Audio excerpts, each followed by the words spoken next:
গত ক্লাসে আমরা অটো ডেটা সেটের বেসিক কিছু ফিচার্স দেখেছিলাম এবং আমরা ব্রাউজ করে অটো ডেটা সেটের কিছু প্রপার্টিজ দেখেছিলাম।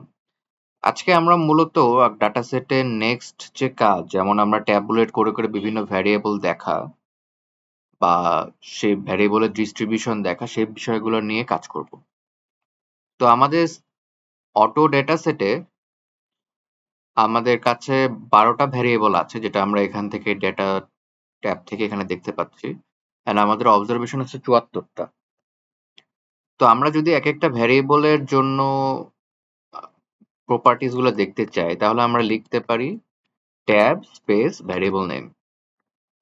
তাহলে আমরা দেখতে পাচ্ছি একটা গাড়ির মধ্যে আমাদের দুইটা প্রপার্টিজ আছে। কিছু গাড়ি হচ্ছে ডোমেস্টিকের অরিজিন আর কিছু হচ্ছে ফরেন অরিজিন। সো ডোমেস্টিক গাড়ি 52টা আর ফরেনের গাড়ি হচ্ছে 22টা।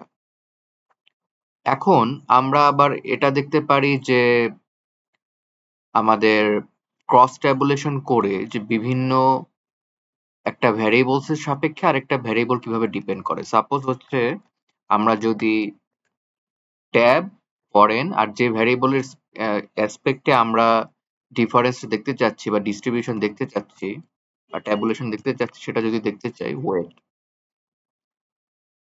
তো তাহলে আমরা বিভিন্ন অ্যাঙ্গেলে জিনিসটা দেখতে পারবো। সো আমরা দেখতে পারতেছি যে এখানে ওয়েটের সাপেক্ষে আমার ডোমেস্টিক আর ফরেন কিরকম ভ্যারি করছে। সো আমার এখানে ওয়েট যেহেতু আসলে কন্টিনিউয়াস ভ্যারিয়েবল, তাই এটা দিয়ে খুব একটা লাভ হয়নি।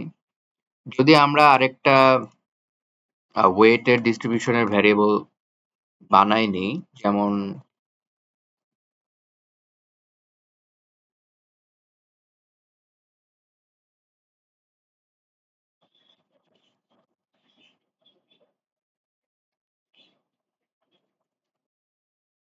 এই সিনট্যাক্সটার মানে হলো যে আমাদের একটা নতুন ভ্যারিয়েবল ক্রিয়েট হবে ওয়েট টু, যেটা ইকুয়াল টু 1 হবে যদি আমার ওয়েট লেস দেন 2200 হয়। এখানে 2200 বলতে এখানে আমরা যদি 2200 পাউন্ড হবে।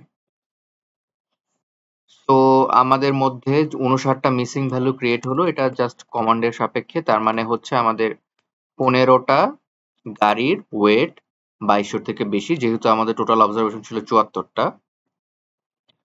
সো আমাদের বাকিগুলোর ক্ষেত্রে তাহলে আমাদের বাইনারি ভ্যারিয়েবল থাকবে হচ্ছে 0।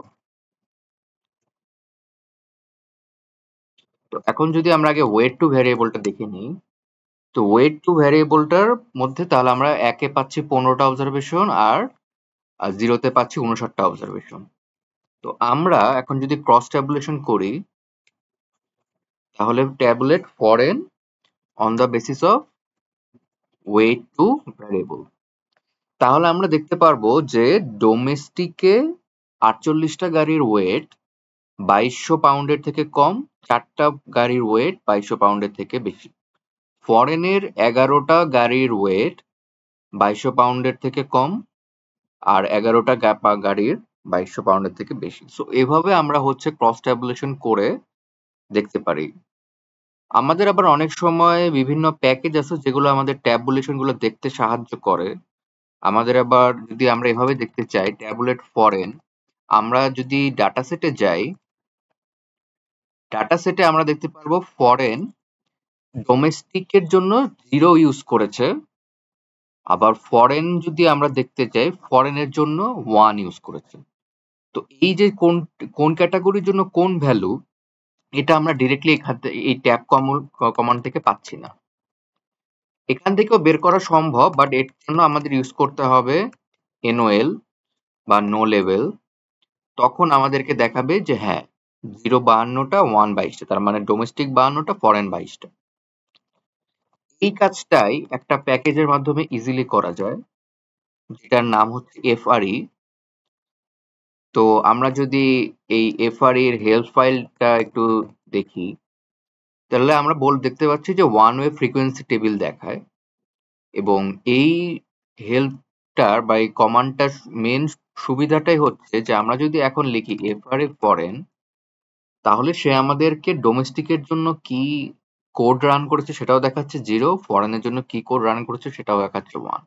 তো আমাদের যখন শুধু ট্যাব করি তখন আমরা অনেক সময় এখন ট্যাব না করে আমরা FRE কমান্ডটা ইউজ করতে পারি, যেটা আমাদেরকে একবারে দুটো জিনিসই দেখাবে। আবার যদি শুধু আমাদের একটা ইনফরমেশনের দরকার হয় যে ডোমেস্টিক কতগুলা বা ফরেন কতগুলা, তখন আমরা ট্যাব কমান্ডটা ইউজ করেও করতে পারি। তো আমাদের দুটা মেথডই জানা থাকা দরকার, কারণ আসলে এক এক সময় এক একটা দরকার হতে পারে, বা আমরা যদি বেশি কমফোর্টেবল হতে চাই, যদি একটা জিনিসই ইউজ করতে চাই, আমার মনে হয় FRE কমান্ডটা ইউজ করলেই সেটা যথেষ্ট হবে।